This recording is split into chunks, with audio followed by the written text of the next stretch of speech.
Part 3 Nucleus, 9th class, first chapter, Cell, its structure and functions. So today our topic is nucleus. So in that they gave one lab activity. So in that lab what is the aim? To observe the nucleus in cheek cell. Cheek cells తెలుసు కదమ్మా. So మనకి ఏ material కావాలి? A toothpick or ice cream spoon or spatula, glass slide, cover slip, watch glass, needle, blotting paper, 1% of methylene blue, normal saline, glycerin, microscope. So these are all the materials we require for lab activity. Okay, so what is the procedure? First of all మనము ఈ experiment చేసే ముందు మనం ఏం చేసుకోవాలి? నీట్గా మన మౌత్ని, చీక్ cells ఎక్కడ ఉంటుందో తెలుసు కదా, మన చెంప బుగ్గలు అంటాం కదమ్మా, చెంప అక్కడ. సో ఇన్సైడ్ అనమాట, inside of the mouth. So అక్కడ మన నీట్గా మౌత్ని క్లీన్ చేసుకోవాలి. తర్వాత మనము ఒక స్పాచులా లేదా ఐస్ క్రీమ్ స్పూన్ తీసుకొని కలెక్ట్ చేసుకోవాలన్నమాట. మనం జస్ట్ ఏం లేదమ్మా, జస్ట్ ఇలా స్క్రాప్ చేస్తే లోపల చిక్ సెల్ లోపల మౌత్ లోపల చిన్న చిన్న సెల్స్ అవి మనకు వస్తాయి. Place the scrap in a watch glass containing very small quantity of normal saline. ఒక చిన్న నార్మల్ సెలైన్ కొంచెం ఒక డ్రాప్ వేసి దాని మీద మనకి కలెక్ట్ చేసుకోవాలి.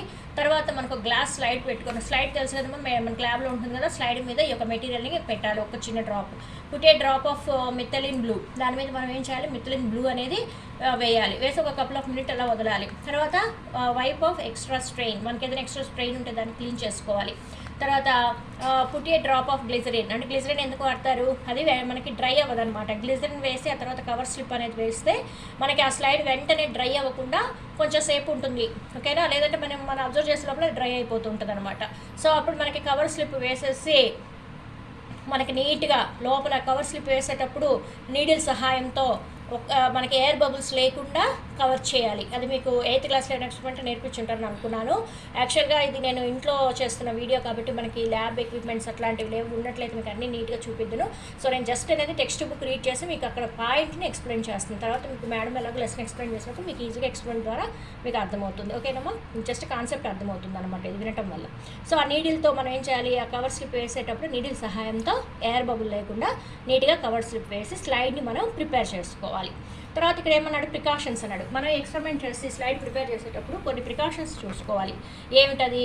Do not scrap the చీక్ too hard as it may injure your buccal mucosa. అంటే మనం కలెక్ట్ చేసేటప్పుడు చీక్ సెల్ మీద అలా అంటాం కదా స్క్రాప్లతో, వెంట గట్టిగా అనకూడదు. స్క్రబ్ చేస్తే ఏమవుతుంది?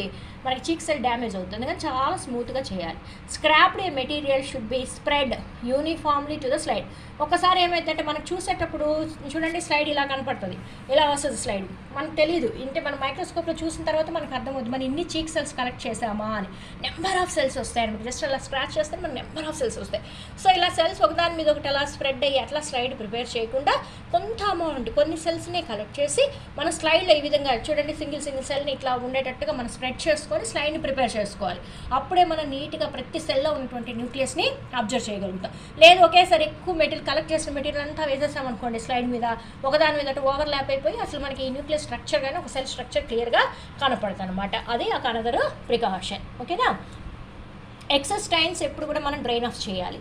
There should be no air bubbles under the covers. Air bubble అనేది లేకుండా చూసుకోవాలి స్లైడ్ ప్రిపేర్ చేసేటప్పుడు.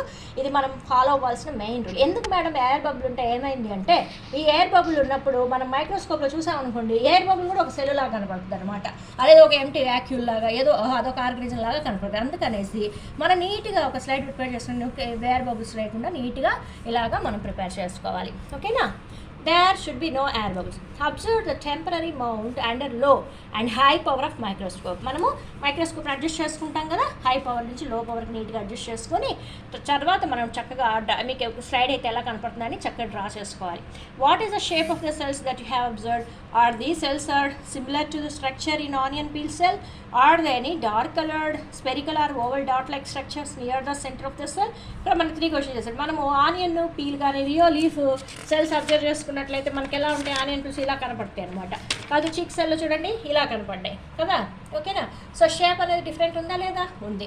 తర్వాత మనకి ఈ సెల్ మధ్యలో ఏదైనా థిక్గా ఉండేటువంటి డాట్ లాంటిది ఏదైనా కనపడిందా లేదా? ఇవన్నీ మనం అబ్జర్వ్ చేసుకోవాలి, okay? Next You have already studied about the dark colored dot in cells.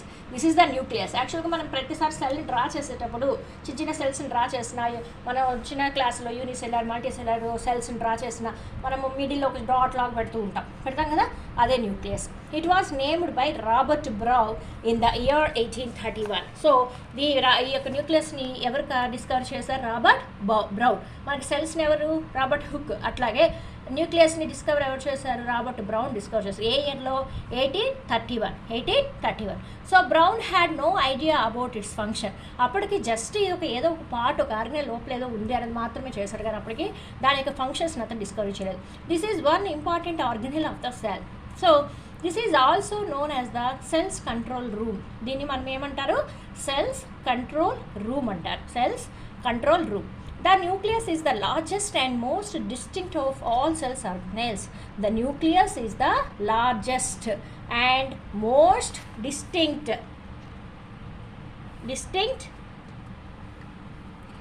of the cell organelle. Schleiden, who was one of the proponents of cell theory, thought that new cells were created from the nucleus and he called it as cytoblast. తర్వాత ఎవరు? స్లీడెన్ ష్వాన్ అని మనం చదువుకుంటాం కదా.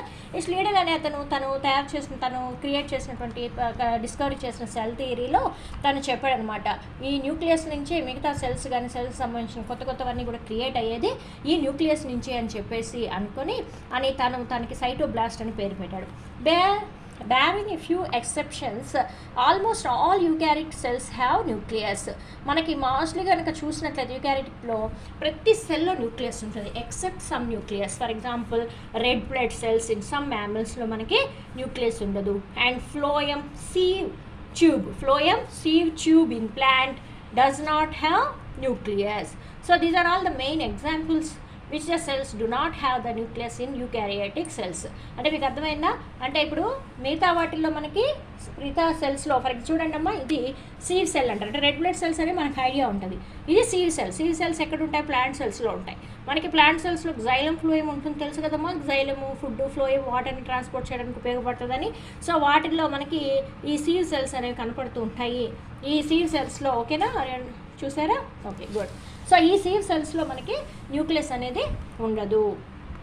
Okay, so మిగతా వాటిలో అంటే eukaryotic cells, different cells, nerve cells అని, ఆ సెల్స్ చాలా సెల్స్ ఉంటాయి కదమ్మా, అన్నిట్లో న్యూక్లియస్ ఉంటుంది ఎక్సెప్ట్ దీస్ సెల్స్ అనమాట.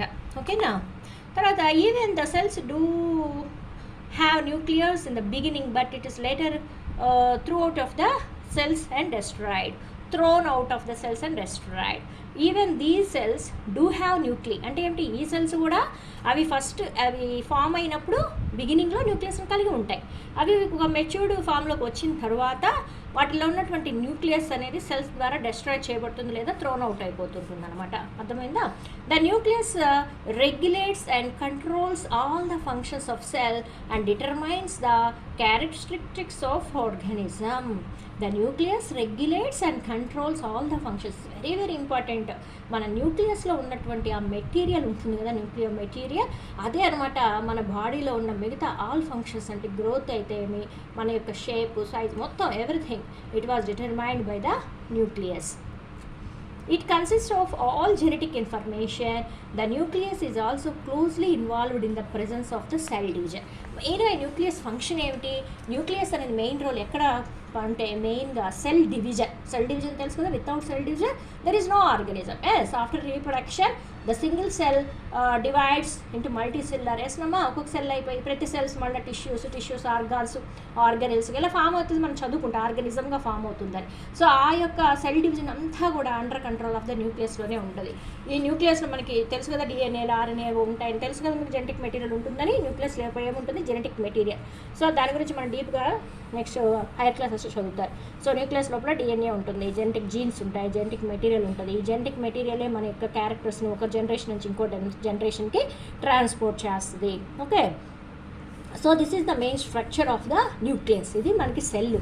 ఈ సెల్ లోపల ఈ డాట్ యొక్క స్ట్రక్చరే ఇది న్యూక్లియస్. ఈ న్యూక్లియస్ మనము స్ట్రక్చర్ గమనించినట్లయితే దీన్ని ఏమంటారేమో అరౌండ్గా ఉన్న మెంబ్రేన్ న్యూక్లియర్ మెంబ్రేన్ అంటారు. ఇప్పుడు మనము సెల్లో చదివాం కదా, cell membrane are plasma membrane అని. అట్లాగే ఈ న్యూక్లియస్కి చుట్టూ కూడా ఒక మెంబ్రేన్ ఉంటుంది. ఆ మెంబ్రేన్నే న్యూక్లియర్ మెంబ్రేన్ అంటారు. ఈ న్యూక్లియర్ మెంబ్రెయిన్కి మిడిల్లో ఒక లిక్విడ్ పార్ట్ ఉంటుంది, దాన్ని న్యూక్లియోప్లాజం అంటాం. దాన్ని ఏమంటారమ్మా? న్యూక్లియోప్లాజం. ఈ న్యూక్లియోప్లాజం మధ్య తేలియాడుతూ ఒక మనకి స్ట్రక్చర్స్ కనపడుతున్నాయి, వాటిని జెనెటిక్ మెటీరియల్స్ అనేసి అంటారు. అయితే వీటికి కూడా ఒక పోర్స్ ఉంటుంది న్యూక్లియర్ మెంబ్రెయిన్కి, ఆ పోర్స్ని న్యూక్లియర్ పోర్ అనేసి అంటారు. దీన్ని ఏమంటారంటే న్యూక్లియోలస్ అంటారు. దీన్ని ఏమంటారు? Nucleolus. This is the structure of nucleus. చెప్పండి, nucleolus, nuclear pore, nucleoplasm, nuclear membrane, genetic material. So the membrane that encloses the nucleus and separates it from the contents of the cytoplasm is known as the nuclear membrane. మనము cell membrane చదువుకున్నాం కదా. Cell membrane ఏం చేస్తుంది? Cell లోపల ఉన్నటువంటి ఎన్విరాన్మెంట్ని external అంటే సైటోప్లాజంని external ఎన్విరాన్మెంట్తో divide చేసేది cell membrane are plasma membrane. అట్లాగే న్యూక్లియర్ మెంబ్రెయిన్ అంటే ఏంటి? ఒక సెల్ లోపల మిడిల్లో ఉంటుంది న్యూక్లియస్. సో ఇక్కడ ఈ లోపల ఉన్నటువంటి ఎన్విరాన్మెంట్ ఎక్స్టర్నల్ ఎన్విరాన్మెంట్ని డివైడ్ చేస్తుంది అనమాట. This is very similar to the cell membrane. Cell membrane ఎలాగైతే ఉంటుందో అలాగే ఉంటుంది. Almost the entire genetic material of the cells found in the nucleus. మనకి జెనెటిక్ మెటీరియల్ అంతా కూడా ఎక్కడ ఉంటుంది? న్యూక్లియస్లోనే ఉంటుంది.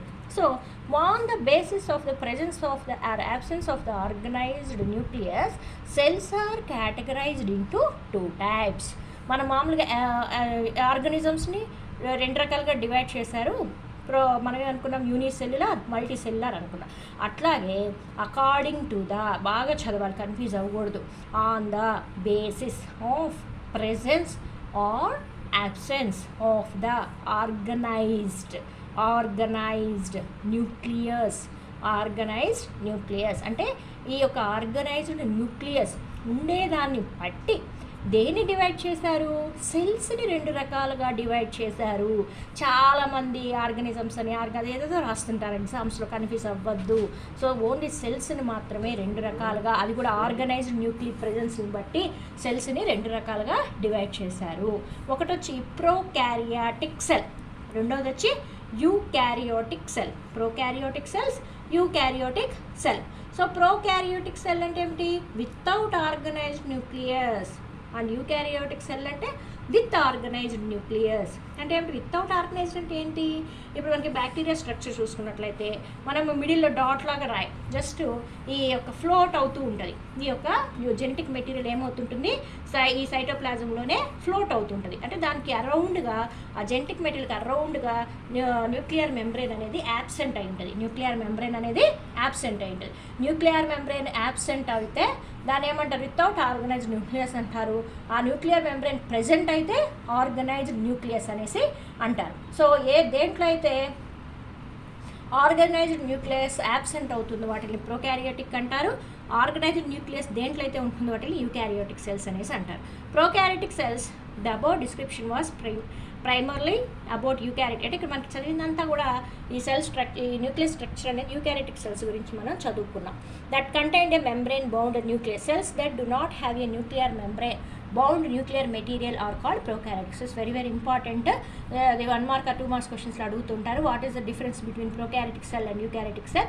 In prokaryotic cell enti organized nuclear membrane ane organized nucleus ane undadu. Ante enti organized nucleus ante nuclear membrane gurtupettukondi. nuclear membrane anedi manaki absent aithe, nuclear membrane if absent, those are cells called prokaryotic cells. If the nuclear membrane present around the genetic material, that is called eukaryotic cells. Okay, we have mentioned earlier that bacteria is what is the best example? Bacteria, prokaryotic cell. Cyanobacteria, blue green algae also belong to this category, prokaryotic cells. These are all the best examples for prokaryotic. Thank you, and please subscribe and like if you like to watch my video. Okay, bye students.